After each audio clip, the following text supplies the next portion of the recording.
Okay, what we're going to learn today is you're going to build a box, and you're going to do it by slab building. So you're going to create slabs. Last year you did pinch pots. This year you're going to do slab building with clay. So you're going to get your piece of clay, you're going to knead it a little bit, move it around, and then you're going to put it on the paper, and you're going to, with the palm of your hand, you're going to press down and kind of flatten it out a little bit.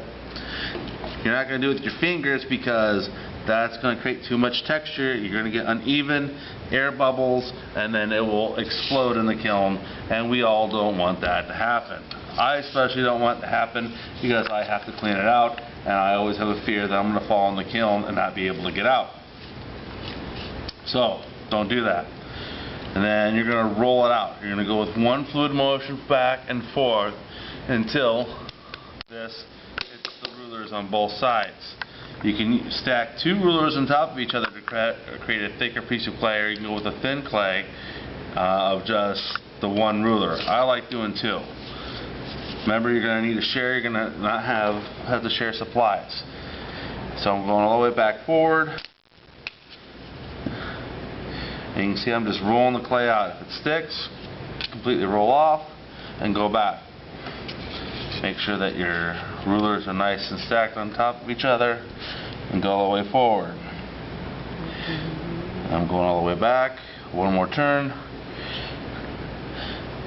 If you see any air bubbles, you're going to want to pop them and press the clay down just a little bit with your thumb. So that's what you're going to want to do. The next step is we're going to cut the bottom. So we're going to use two rulers. Everything is going to be 2 rulers thick. It won't be any thicker, longer, or anything else. You're going to keep it all uniform. You're going to take your knife and you're going to start cutting the base. So I'm going to cut this down here, clean off my knife, cut off the excess, move it off to the side, and then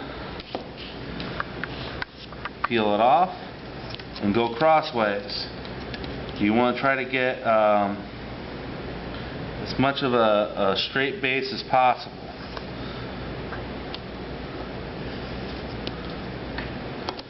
And boom, now we have our base. The next step is the walls. When I did the first video, I had you go on top. I'm going to have you go on the side. I want you to build it around on the side. So I have a nice long piece of clay here, so I'm going to use this for my walls. Again, 2 rulers long, and then go all the way down. And now I have my walls. I'm going to put that off to the side, and now I have my wall that will go around the base of my clay. I still have enough excess here that I can create more walls if I need to. So the next thing I'm going to do is then score the clay. So I'm going to score it. Just do like a checkerboard pattern all the way down. Just kind of rough up the clay a little bit. I'm probably going to buy some plastic forks so that you can use a plastic fork instead of this to get a little bit better scoring. But I'm scoring even the sides of this where I'm going to adhere it to. This is where I'm going to make the 2 pieces of clay, and I'm going to make the 2 separate pieces of clay into one. Again, ooey gooey. You're going to spread that on so that will help make the 2 pieces of clay into one. And you're going to spread it on not only one surface, but on both surfaces.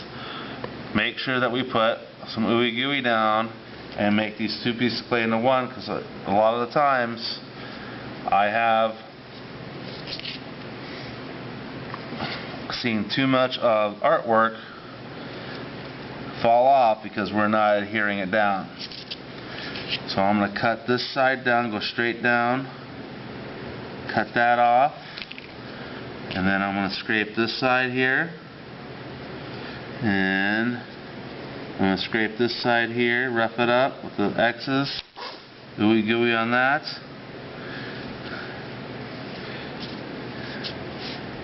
And now I'm going to have my walls. And cut off my excess. Now I can start taking my finger on the inside and start smoothing out those cracks. I can put a little bit of pressure on the sides. I'm not really squeezing hard, But I'm putting some pressure on the sides to make those two pieces of clay into one.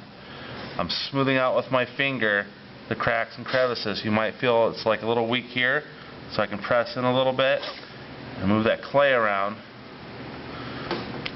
and then go on the inside, maybe press a little bit more to make those two pieces of clay into one. So now I have my base. I want to make sure all the crevices, even in this wall here, I might need to grab a little bit of moisture to make it smooth out, nice and smooth. But get it out. Notice I have a real nice thickness to my clay. You can go thinner if you want to. You don't have to. I like smoothing out the edges around just because they don't become sharp.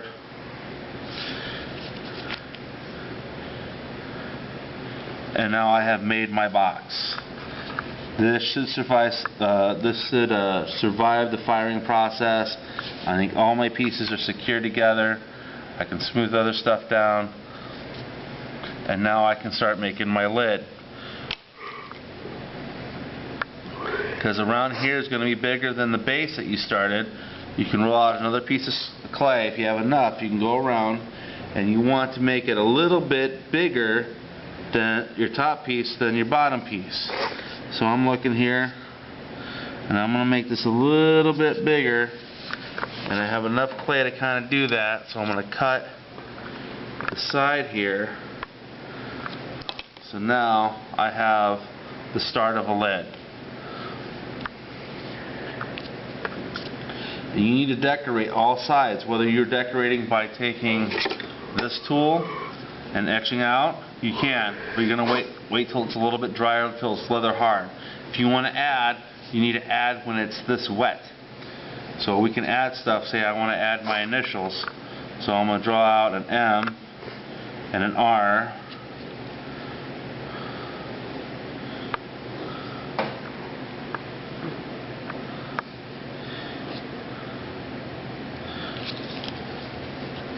Take away some of it. So I made my M and my R kind of the same piece. I'm going to manipulate it a little bit, and then I can adhere it to the side if I wanted to. I can judge how big it is, cut off a little excess if I need to, smooth it out.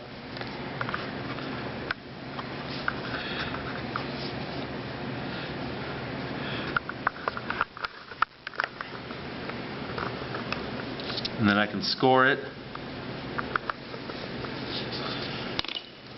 Score where I'm going to attach it to. Just rough it up a little bit. Add the ooey gooey. And just attach it on. Press it down. And again, make sure all my crevices are away. I can mold it.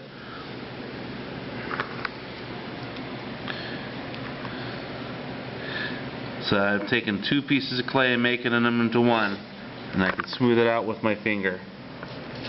Alright? For the top of the lid, you can put things to go around it if you want to, another lip to go around it, or you can take little balls of clay and judge where it is in the inside and attach them on the inside by just kind of roughing up the clay, adding ooey gooey as always, and then pressing it down so you have a stopper for your lid. So when you put it in there, your lid won't fall off because you have something to stop it with. Alright? So I'll end this video for now. Hit the button.